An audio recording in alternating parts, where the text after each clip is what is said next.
Hilton brings you new ways to stay, with experiences that let you capture the glory days. Introducing the Graduate Hotels. Each inspired by local college towns, these stays are always original and never boring. Get in touch with traditions all across the country and enjoy a stay that's a class above the rest. Book at Graduate Hotels with Hilton Honors Points at Hilton.com. It's a win-win. Hilton, for the stay.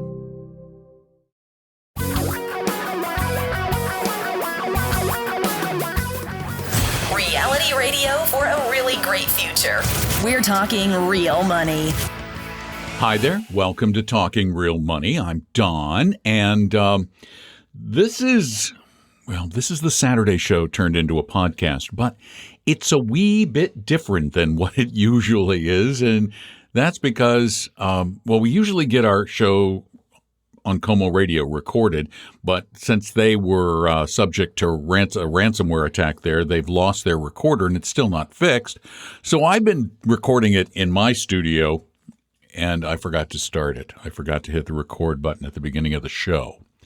So I'm going to have to recap what we talked about during that first 5 minutes or so of the program. The theme of the show was the death of the bond bull market that we have experienced for about 40 years. Over the course of 40 years, pretty much nonstop, interest rates have fallen and bond prices have risen dramatically, which has given bonds a very impressive total return. But that's not why you buy bonds. So we had that, but we cannot continue to expect that. That's why we try to base our future expectations on basically nothing but the income that bonds generate. Nothing more. And where that bull market for bonds actually ended is, a subject of some debate. And has it ended? Well, we really don't know. Could interest rates fall farther? Yeah, of course they could, particularly after they've come back up a little bit over the course of the past 12 months, because if everything remains as is, then the end of the bond bull market happened about a year ago when 10-year treasuries were below 0.7%. Now they're about 1.5-ish, somewhere in there. But the point of this episode and this part of the episode was to help you control your expectations. And that is, don't expect bonds to make you money, and don't expect high income from them, because when you get into high income investments, you're getting into investments that have, whether you can find it or not, risk that is comparable, similar to the kind of risks you take owning stocks, and yet you're not rewarded, or you haven't, at least in the past, been rewarded for taking those risks. So we want you to understand that you own bonds in your portfolio for one purpose and one purpose only, not to make money, to help reduce the perception of volatility, the bouncing around. That is the whole point, because too much volatility scares people out of all of their investments. And we want you to look at your portfolio as one entity. The bonds are the safe portion. Yeah, they don't yield much. But the other thing we discussed is the fact that if you buy bonds through a mutual fund, then you get a little of the best of both worlds. You get a decent return, plus you get an adjusting yield. We'll talk more about that later on. But the whole point is bonds are specifically in a portfolio to reduce volatility. No other reason. Don't go out stretching for yield. And remember, you can call us anytime at 855-935-TALK to ask your questions, or send them in at talkingrealmoney.com. And after this little break, we'll get right back to the actual show that we did on Saturday on KOMO Radio in Seattle. Tom and Don are talking real money. Tom and I created Vestory to help everyone become a better investor, even those who will never be clients. Let one of our advisors help you start your financial plan or solve a money problem free with no obligation or high-pressure sales pitch at Vestory.com, Vestory.com. Your guides to a really great financial future. Tom and Don are talking real money. Bonds. Bonds. Those darn bonds. Nobody wants them in their portfolio, but you Until- kind of need them. You do. Remember 2008, a diversified portfolio of equities still lost about half its value. You throw the bonds in, and it was a whole lot less painful. That's what we believe bonds should exist to do, is reduce the pain of owning an equity portfolio in a declining market. We're not buying bonds to make big bucks or to generate yield. So there's a couple of things you need to do. Don't go out and buy individual bonds, because the individual bonds are going to look. See, the whole idea is a perception of scary. It's what you perceive to be scary. And the thing you perceive to be scary, you can't lose your money in a government bond. So the only thing left to be scary is volatility. And I'm going to dress up as volatility tomorrow. I am volatility. I want to see that picture at I am my the TikTok VIX account. Index. Yeah, measuring the volatility of volatility. Good Anyway, so the trick is don't own individual bonds, because if you look at the price of them, they're going to be really volatile. Own bonds through a mutual fund or an ETF, because then you own a bunch of them. And some of them will be very volatile at the longer end of the maturity spectrum, but others will be less volatile at the shorter end.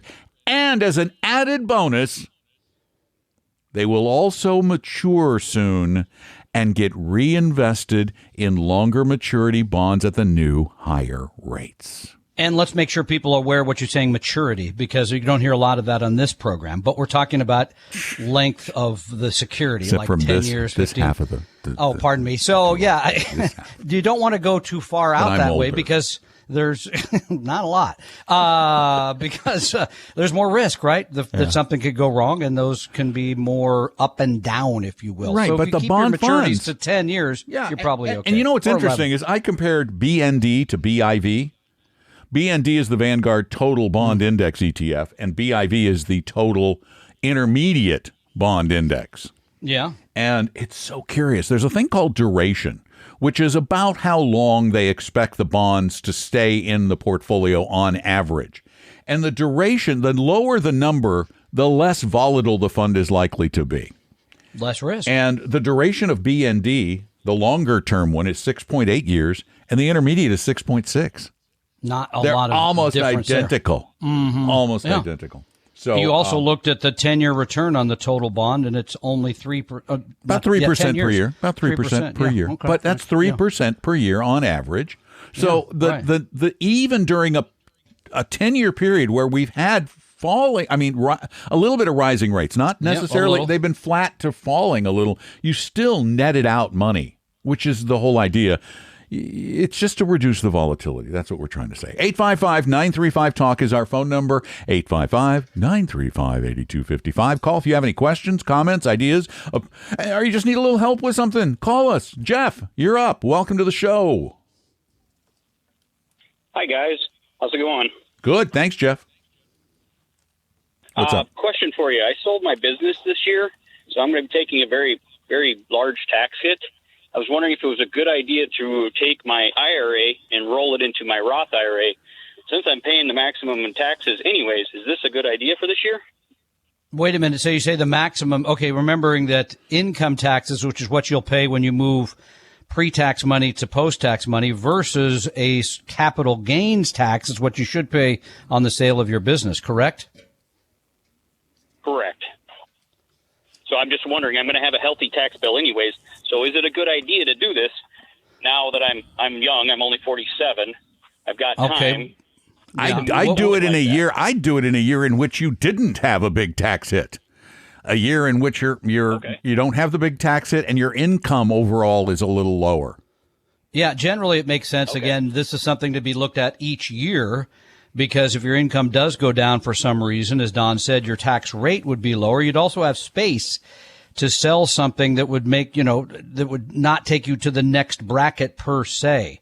And again, this should be, if you just sold a business this year, this should be something looked at very, very carefully. But yes, in a general sense, when we do what you're really talking about is a Roth conversion, we're looking for low tax years to move the money from pre-tax to post-tax. And at 47, that's great, because now you're going to have a lot of growth for many, many years tax-free. But the reality is if you're selling converting your IRA into a Roth during a high bracket year, you're giving up a bigger percentage of your IRA than you would in a low bracket year. Oh, okay. To taxes. All right, that makes sense. Okay, Yeah. so I would not do anything just yet. I think you got enough going on with your tax situation. Plus, you don't want to make it any harder to file the darn thing. Congratulations on your sale as well.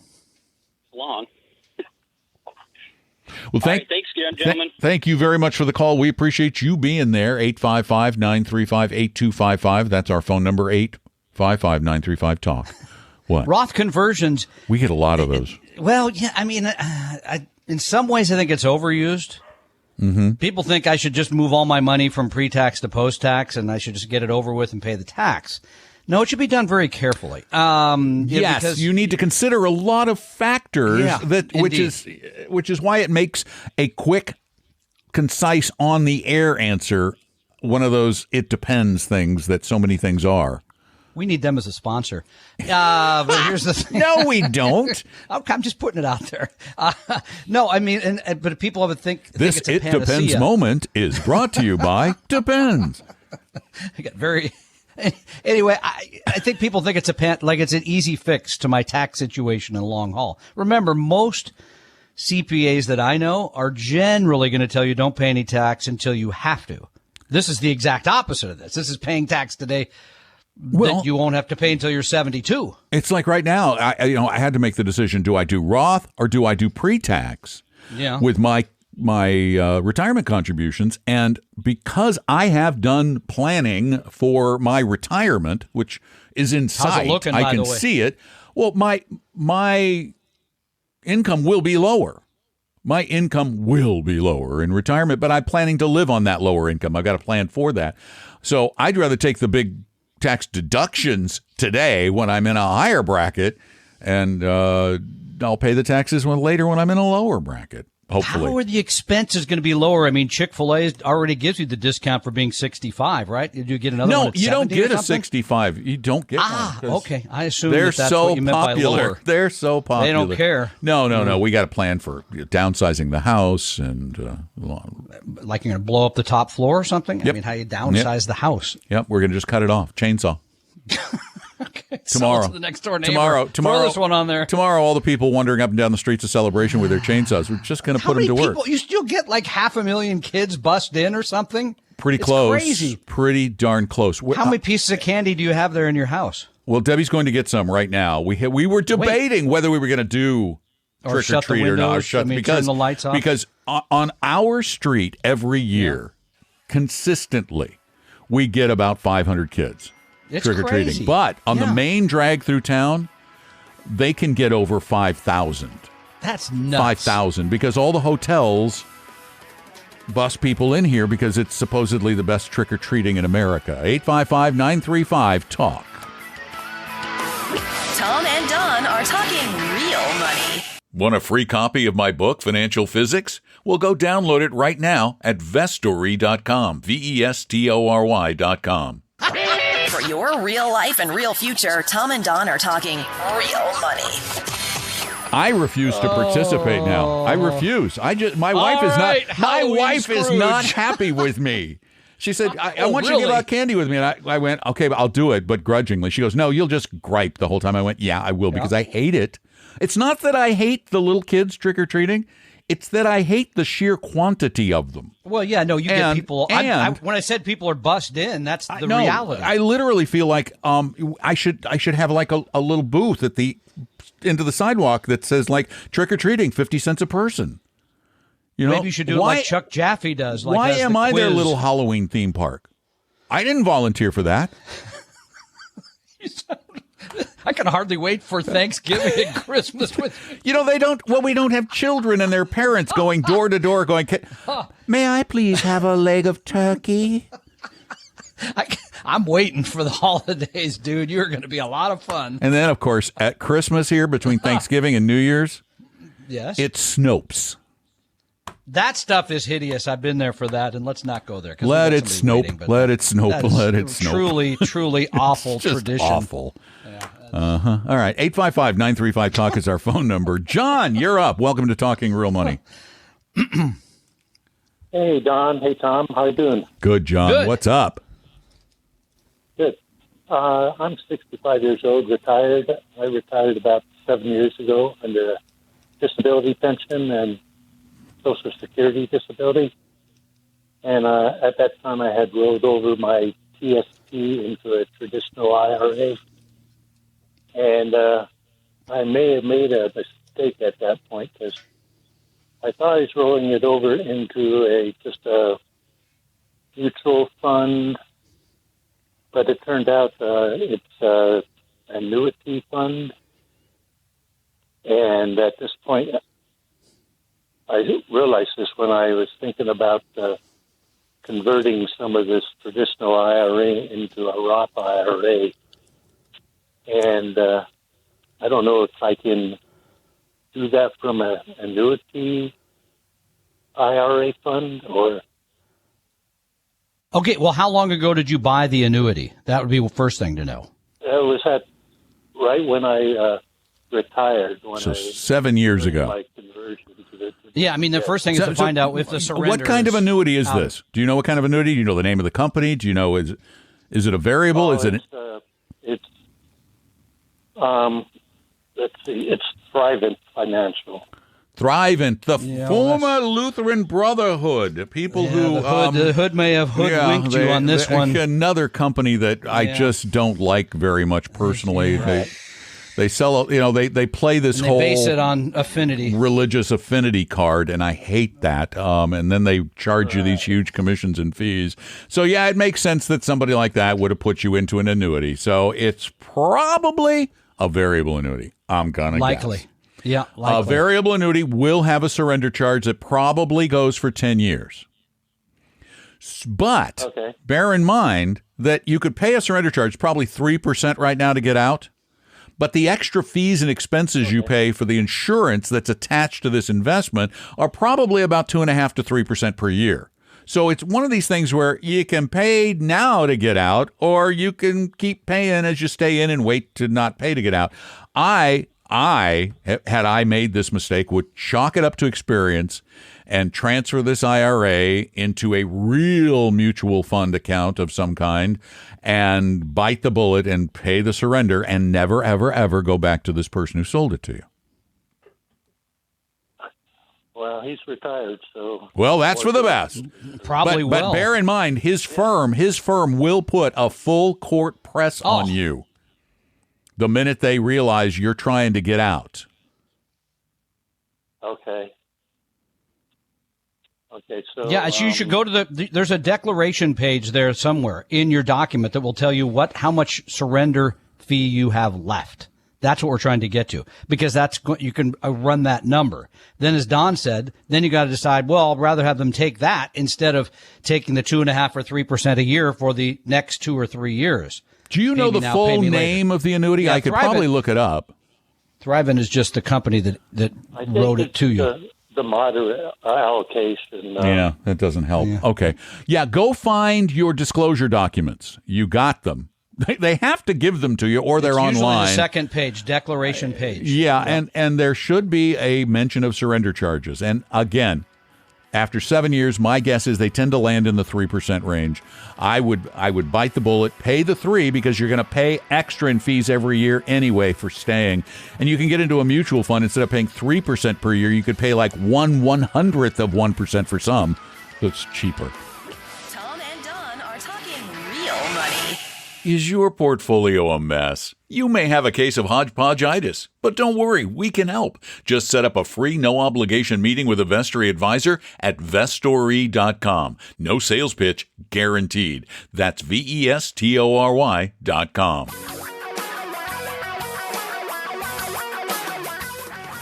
Reality radio for a really great future. We're talking real money. You got questions? We hope we have answers. We're going to try to have answers to your big and little money questions. Just give us a call at 855-935-TALK, 855-935-8255 here on Talking Real Money. I'm Don. That's Tom. We're glad you're listening. And we also, by the way, before we continue on, I want to, a lot of you have had Social Security questions over the past few months, and we find some of those a little bit challenging to answer because we're not Social Security experts. We're not. Not hardly. We're not. No. So what Tom did is he interviewed a Social Security expert on Friday. Boy, is he ever. He knows his And stuff. we have gone ahead and created a podcast of that interview in its entirety. And that will be immediately following this live program on Como Radio in Seattle. That will be made available on podcast services everywhere under the Talking Real Money podcast or at talkingrealmoney.com. So you can go listen to a terrific, informative interview about Social Security that runs about 25 minutes. It's not going to take a ton of time. It's good. Oh, okay. Sorry. Yeah, I did it. I guess I should be a little more enthusiastic. Jason was very, very good. He is extremely knowledgeable. He speaks well. I think you slammed him though somehow in that little. No, I didn't know. Yeah, I think you were saying Jason was boring. I think it's really Jason rude. was not boring, actually. No, it's a good of piece. All the things you could say about him, some good answers to some really important questions. So, go check that out at talkingrealmoney.com or on your favorite podcast service after the show. It doesn't go up till after the show because we wanted you to stay here. Oh, look at you. We didn't want you sneaking away. You're going to do that or put up the rerun of the last Denver Broncos game, and I guess. Oh, no, I wouldn't do that to anybody. I would not do that. Torture is over. I would not know. That was the one game this year, thankfully, that I watched on the NFL condensed game thing. So I watched it in 30 minutes. I even sped up the condensed game. So the whole thing was over in like 10 minutes or something. I got it done fast.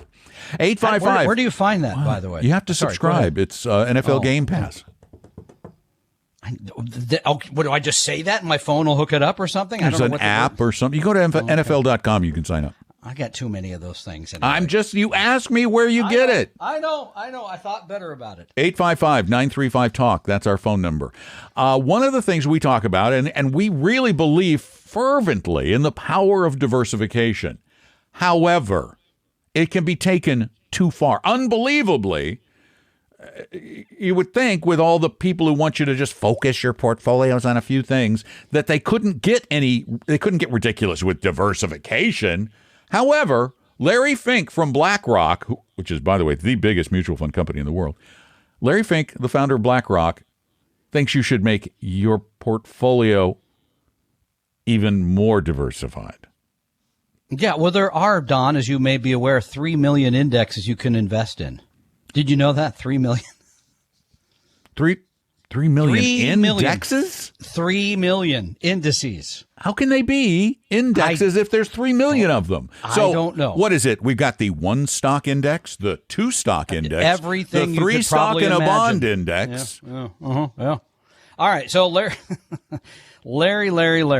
by the way, more of a deal maker than more than an asset allocator. So we'll give him a break for that a little bit. But yeah, this just at a recent conference, he's saying that people should have more of their money in illiquid private equity investing. And he even goes as far as saying... he's saying that we should do this as part of our bond portfolio? Right. I mean, they went as far as saying a 60-40 portfolio, 60% in stocks, 40% in bonds should look more like 50% in stocks, 30% in bonds, and 20% in alternatives. And then they quote, and they say over the past 20 years, private equity has outperformed the public markets, which nobody really knows because it's too hard to keep track. No, I don't think there is a scorecard for all the various private equity you get into. No, it's opaque. Track of that. Yeah, it's totally opaque. And so, but at the end of the day, again, for me, it's a matter of risk control, because what you're saying is I'm going to take some of my money in something that is very low risk. If you use U.S. government intermediate duration bonds and instead take that money and put it in alternatives, way more risk. Private not even equivalent. Equity. You can't, the nice thing about private equity is that you won't know how volatile it is until it's too late. That's the only good thing about it. The downside is you won't know how valuable it is until it's too late. That's a stupid idea. Tom and Don are talking real money. Set your course for a great future with a free copy of our 60-page Better Retirement Guidebook at vestory.com, vestory.com. Your guides to a really great financial future. Tom and Don are talking real money. Money, money, money, money, money. Money makes the world go around, so we talk about it here on the show at 855-935-TALK. Just give us a call, 855-935-8255. We talk about money, but sometimes we talk about other things. And I just wanted to read this. This is not a question. This was a comment. Oh, okay. Okay? It just, Yeah. Last Friday's Q&A podcast, Which you did on your own. That's all done. Yeah. So I was talking about my new microphone that I do the podcast on. Ooh, look at that thing. That is totally awesome, man. It's a really awesome mic. It's really cool. So I was talking about it, and I said, I said, this is probably going to bore all of you to tears, but I was really excited about the new mic. So I got a note that says, Don, thank you for your information about the new modeling microphone. The sound is awesome. Of course, your voice is a big part of it, but the new mic has presence smooth. He gives me all this stuff. He goes, as a recently retired electrical engineer and musician, it was a treat to hear you discuss your new toy and demonstrate it. But he does say, he goes, I keep up the great work. I benefit greatly from you and Tom. Okay. Now I'm listening again. Giving a sound education on the financial topics. As a DIY investor, this is vital to my success. Thank you. So that's a nice comment. Yeah, I thought that was really nice. Now you gave out the number? I did, 855-935-TALK. That is our number. Did you give the promise of the calls? If you call today, we're going to offer you more treat than trick? No, I'm not going to do that because who knows? I'll go ahead and say it then. We don't really know, but I do have a question if you want one. Oh, okay. I do. Please. This was sent in at talkingrealmoney.com on the contact form. And starts out saying, hi, I really hope you all do a Social Security show or 2 or 3. Well, see, that worked out. We got a Social Security podcast coming up on our podcast service. So it'll also be part of Retire Meet just a few months away. I can't believe that I'm 61. How do you think I feel? Believe it, man. Believe it. Believe it. Mm-hmm. And I'm interested in Social Security now. Background. My wife and I married later in life, and we have 2 teenagers. They will be 14 and 16 when I turn 62. Sounds kind of like you, dude. I heard that I can take Social Security at 62 and get extra benefits for the kids. Yeah, that's true. Yeah, that's cool. The benefits run until the kids graduate from high school? That's right. It's actually 18. I don't know if high school has anything to do with it, but yes. I don't have W-2 or 1099 income, but I do have $200K on Schedule E. My wife has W-2 income of $150,000. Question.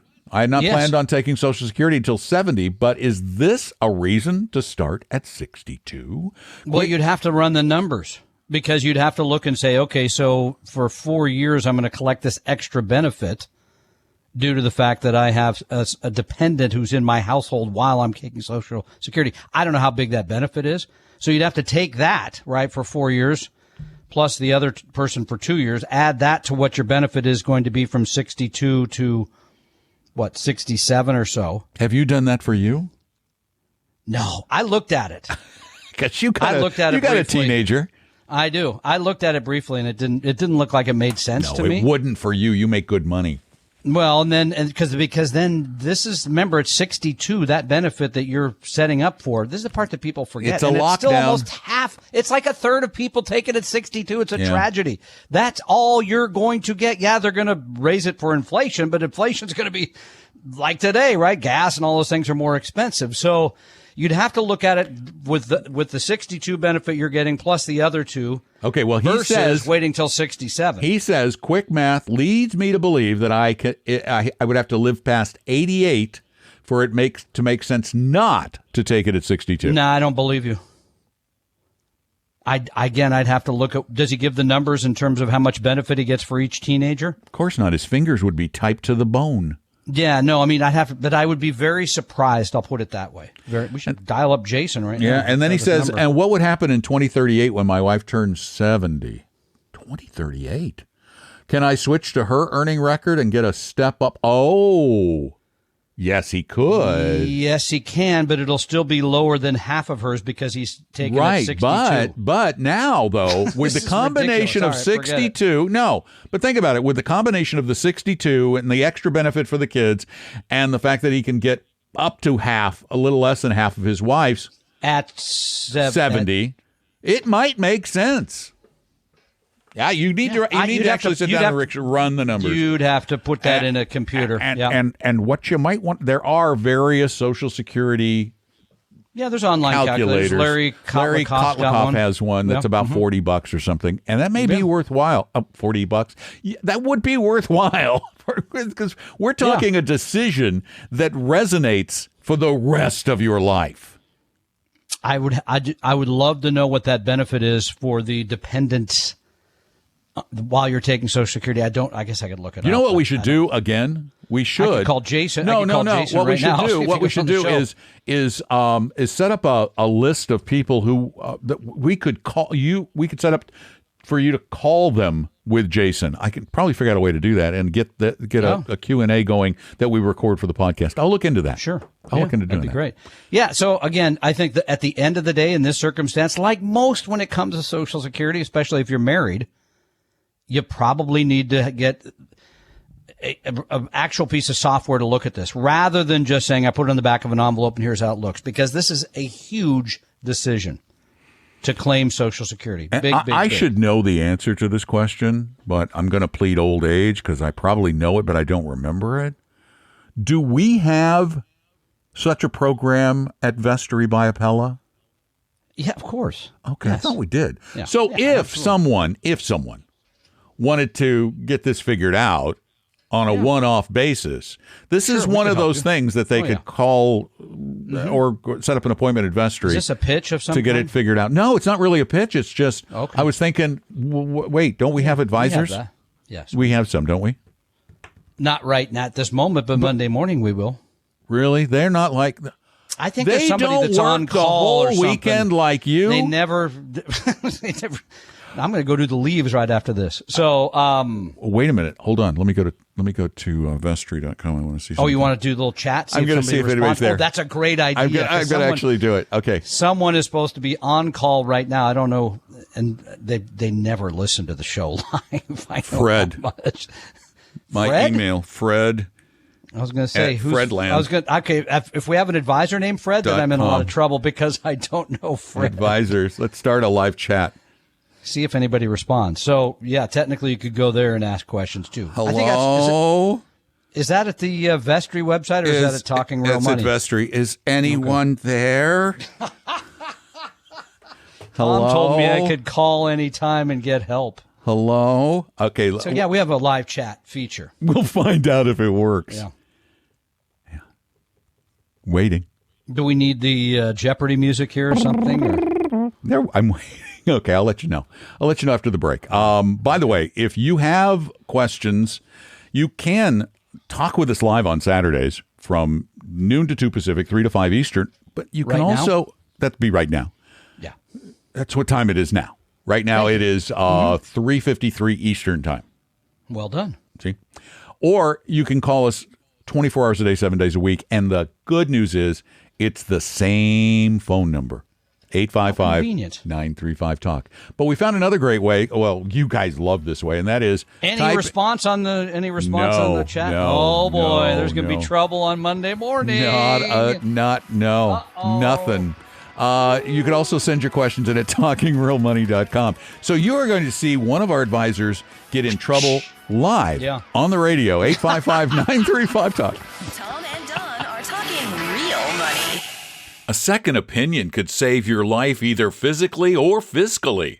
Let one of our Vestry advisors help you save your future at Vestry.com, VESTORY.com. For your real life and real future, Tom and Don are talking real money. Tom, I'm really sorry. Standing by for I'm really chat sorry. response. I typed in, hello? Is anyone there? And then I typed Nothing. in, what is your favorite color? And And no response. No one's telling me what their favorite color is. Yeah, there's going to be. You should have put like I have $2 million ready to invest right now. Can you help? Oh wait, That might be a better idea. Be eccentric, but I have a lot of money. I have $2 multi-millions to invest, and then later on I'll tell them that that's won. 2 million won. Oh wait, we got to go. Go to Vestory.com and set up an appointment. That's Vestory.com. We hope you realize that the information provided on Talking Real Money is for educational and hopefully enjoyable purposes only. Providing personalized financial planning or investing advice takes time, so please consult with a really good fee-only fiduciary investment, tax, or legal advisor. We know a good one. Investing must always involve risk. In other words, you can and probably will lose money at times. Also, as much as you want it, no one can accurately, consistently predict the future. So past performance doesn't tell you a darn thing about what the future will bring. Unlike many other programs that say something similar, Talking Real Money is not trying to get you to buy or sell any financial products or securities. Instead, the program is provided as a public service by Vestory, a fee-only registered investment advisor. Thanks for listening, and please visit TalkingRealMoney.com for more information and disclosures. That should keep the lawyers happy.